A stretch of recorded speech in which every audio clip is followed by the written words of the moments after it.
Sekarang coba kita terjemahkan itu pada hubungan pemimpin dan rakyat. Ceweknya siapa nih? Yang dilamar? Rakyat. Yang laki-laki siapa? Pemimpinnya. Sekarang saya tanya, rakyat punya kriteria atau tidak?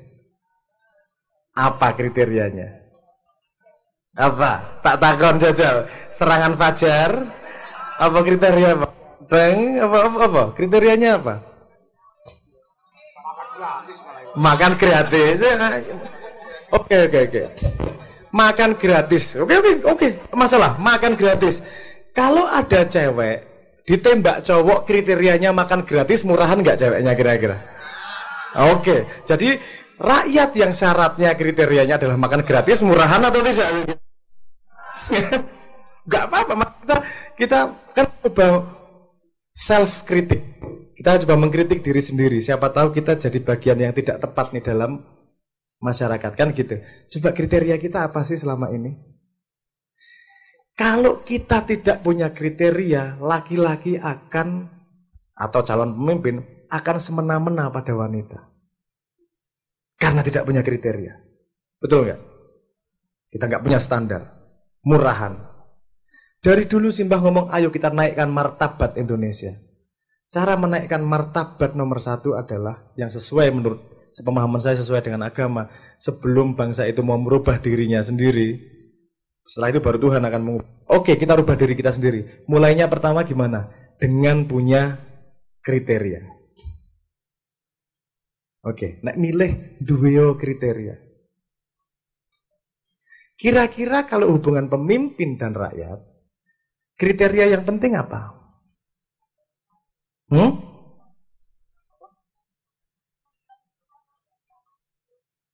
Jujur, amanah, tablik, patonah. Oke, itu semua bagus. Kira-kira yang bisa ukur beneran yang mana? Enggak. Misalnya gini, saya amanah. Piye ngukurnya amanah? Kalau bisa, ayo kita pakai bersama nih. Track record. Semua orang yang menunjukkan track recordnya pasti diambil yang bagus. Betul nggak? Track record itu tidak berbicara kalau tidak disertai dengan kondisinya. Ambil keputusan A ketika pandemi, ambil keputusan B ketika apa, baru berguna tuh track record. Kalau enggak, saya telah berhasil menaikkan gue menang baik, misalnya ngomongnya gini, saya sudah menepati janji pada masyarakat, saya sudah membantu masyarakat. Apik ya? Detail. Apa itu? Saya membangun sumur. Bener nggak kalimatnya? Dia sudah membantu masyarakat dengan membangun satu sumur, misalnya. Bener lah? Bagus nggak track recordnya? Bangun sumur kok elek? Bagus. Bangun sumur di satu desa, agar satu desa itu bisa minum, bagus. Itu track record yang cukup nggak untuk jadi caleg? Nah, berarti kan butuh pemikiran yang lebih panjang ya. Angel gue, track record, tak takon lah. Di tempatmu calon DPR RI ada berapa? Katakanlah 10 saja. Untuk baca satu track record, kira-kira butuh berapa halaman? Katakanlah 2 halaman aja. 10, 20 halaman. Leh guluku nek kowe gelem maca 20 halaman toaek. Kuat maca Twitter rong lho apa. Kowe karo liwat-liwat ngene maca 20 halaman. Kita harus melihat limitasi kita juga. Mungkin teman-teman yang sudah punya gaji stabil, ada waktu untuk membaca. Bayangkan saudara-saudara kita yang dari pagi sampai malam jualan bakso keliling, tok suruh baca 20 halaman. Rakober ya. Mending ngrasani mangane nggo maca ya. Iya sih ya. Jadi kira-kira apa yang kriteria ya yang bisa kita berikan kepada caleg misalnya.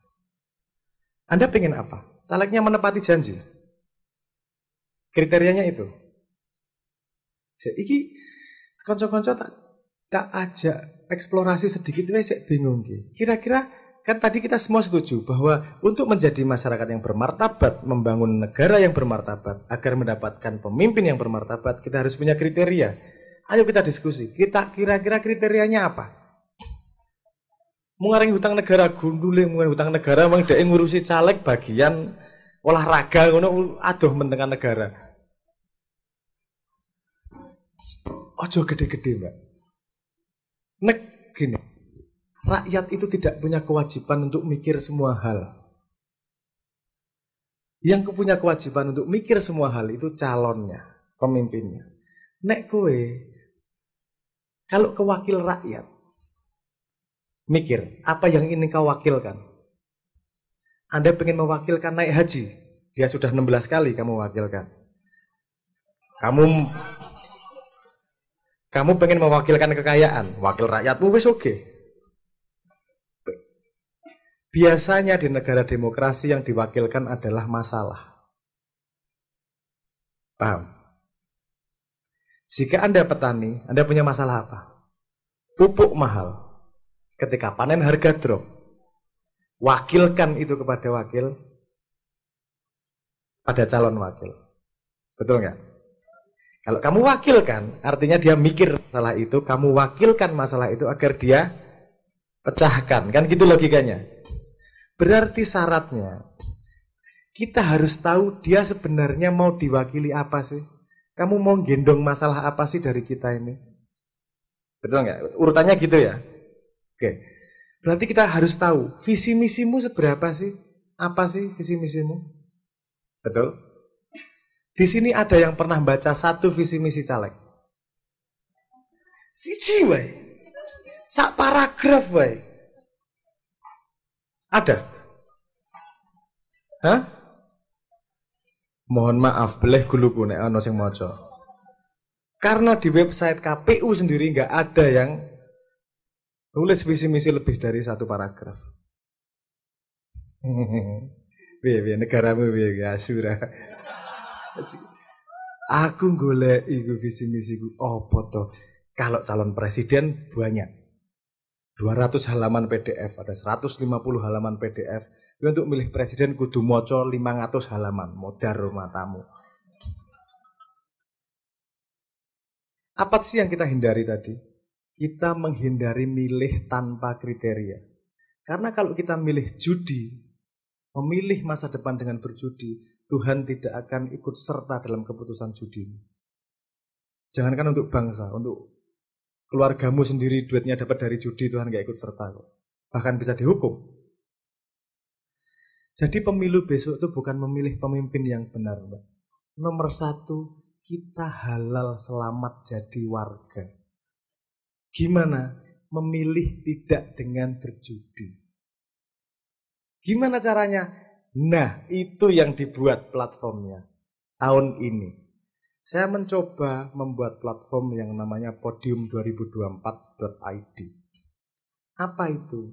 Itu tempat yang menyediakan artificial intelligence, AI, agar semua calon presiden dan calon caleg bisa ngupload visi misinya. Setelah itu kita tinggal nanya, yang saya petani, siapa yang punya program petani? Ngomong dia nanti. Saya punya program ini, saya nggak punya, saya peduli sama olahraga dan seterusnya. Oke, saya milih yang ini karena dia mewakili masalah saya. Masalahnya adalah hampir tidak ada yang mau upload karena tidak ada yang punya visi misi. Oke. Saya cuma ngomong, saya pasti dimarahin sama pemerintah. Karena saya ngomongnya ini nggak enak. Kalau saya tidak bisa memilih visi, ini sikap pribadi, saya nggak ngomong Anda harus bersikap seperti itu. Kalau saya tidak bisa membaca visi misi siapa yang harus saya pilih di dapil saya akan memilih golput. Walaupun golput demokrasi, di mata demokrasi, judi itu lebih buruk di mata Tuhan. Aku di mata demokrasi buruk nggak apa-apa, yang penting orang buruk di mata Tuhan. Tapi kalau ada satu yang upload, aku milih yang upload mesti. Karena nggak ada bandingannya. Harapan saya semua ngupload agar bisa kita bareng-bareng ngeliat nih pilihan kita siapa. Presiden itu saya uploadin semua, walaupun tidak semua tim sesnya mau. Ono sing ra seneng, ono sing sombong. Ada caleg yang saya tawarin malah jawabnya gini, ora butuh visi misi, yang butuh serangan fajar. Batinku asu, oke. Satu. Ada yang jawab lebih parah lagi. Loh, nanti janji saya ada jejak digitalnya dong. Speechless saya, itu terus jawaban. Saya speechless, aku piye? Apa iki? Iki ket awal niate cenason arek-arek iki. Kok takut jejak digitalnya terekam? Loh, itu kan janjimu, visi misimu, gimana sih? Dah, saya pribadi, kriteria saya untuk tahun ini itu sederhana. Gak perlu visi misimu bagus. Kamu mau upload visi misi aja udah lumayan. Sangat minimal, tapi itu lebih baik daripada kemarin. Karena kemarin kita tidak punya check and balance sama sekali. Anda bahkan gak tahu siapa yang Anda pilih. Oh, Anda, saya bahkan gak tahu siapa yang saya coblos. Iki wong iki sopo, rupane sopo, sejarah piye, dan saya mencoba cari informasinya nggak ada sama sekali. Dan saya membayangkan mayoritas dari kita nggak akan bisa riset, ada waktu untuk nyari-nyari itu. Makanya saya pengen bikin sebuah tempat menyambungkan masyarakat yang pengen tahu dan menyambungkan pada caleg-caleg yang memang punya visi misi untuk disampaikan ke masyarakat. Yang nggak berani upload pasti nggak punya visi misi dan boleh dicoret dari kemungkinan untuk dicoblos. Bahkan saya ngomong gini, Mak iya selama ini kita sangat hati-hati sama politik. Dan saya ngomong gini, kalau dia punya visi misi dan ada bot yang ditanyain AI-nya, naik ke sini, kamu kampanye nggak masalah. Nanti kita tanyain bareng-bareng. Kita tanyain, Pak katanya di sini visi misi Anda akan menurunkan pupuk sampai 35%, gimana caranya? Dia bertanggung jawab sama visi misinya. Delok ini ana sing wani. Oh, tapi kalau ada yang berani, saya sangat-sangat bahagia. Saya nggak sinis, betul-betul saya nggak sinis. Kita tetap butuh yang namanya pemerintah. Kamu setuju nggak setuju, pemerintah akan jalan terus. Mending ikut nyemplung, tapi jangan bodoh. Jadi orang yang punya kriteria. Simple kita. Nomor 1, ketika proses pemilihan kita selamat di mata Tuhan. Nomor 2, kita membangun bangsa sesuai dengan apa yang ditanggung jawabkan oleh Tuhan. Gimana kriterianya?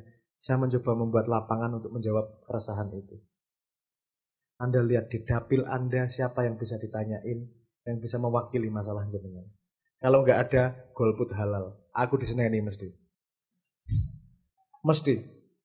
Dan saya bilang gini, sekarang ini 56% pemilih adalah Gen sama milenial.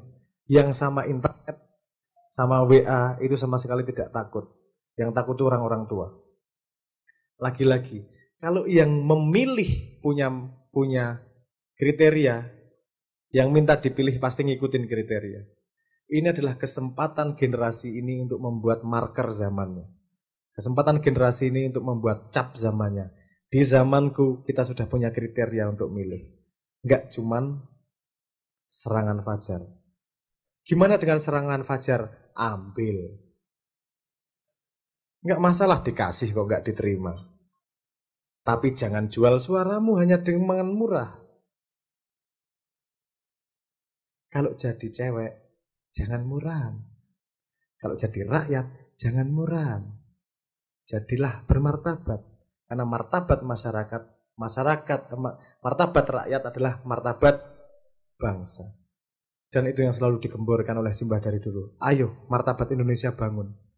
Mulainya dari mana? Jangan nunjuk orang. Mulai dari diri kita sendiri. Kita milih nggak sembarangan. Kita punya kriteria.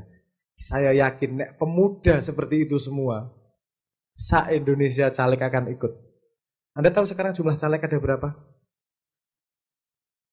Tak kandani. 251.000. Modar ndasmu. 251.000, Cuk. Itu asyuh akeh banget ya. Ya Allah, itu choice paralisis, mumet le milih tenan itu. Kalau tidak dibantu dengan teknologi. Tahun ini lahir sebuah teknologi yang membantu orang-orang yang malas baca. Di sini semua bisa WA. WA adalah teknologi tercanggih di dunia. Karena dengan WA Anda bisa minta apa aja. Bikin apa aja. Bikin kopi, tinggal WA. Pengen pijet, tinggal WA. Micat bareng ya iso ya. Oh. Dong guyang-guyu cah-cah iki. Niku dosane cah-cah. Dosa modern, Pak De. Micat niku. Paham maksud saya tapi ya. Ayo kita punya karakter. Ayo kita punya martabat. Kalau mau cek podium2024.id. Di situ udah ada presiden. Tidak semua tim ses menanggapi ini karena tidak semua merasa perlu ada kriteria. Karena selama ini masyarakat memilih tidak pakai kriteria. Sehingga Anda bisa seolah-olah disetir sedemikian rupa. Tapi 5 tahun sekali masyarakat punya kekuatan untuk memanfaatkan kriteria yang dia miliki. Ini jawaban saya terhadap pemilu.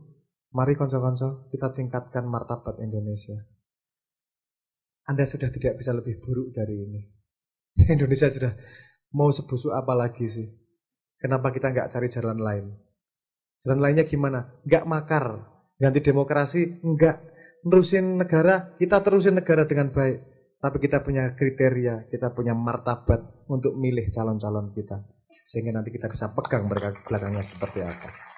Ngoten nggih, monggo saya kembalikan ke moderator, mau dibahas lebih lanjut atau kemana monggo saya kembalikan.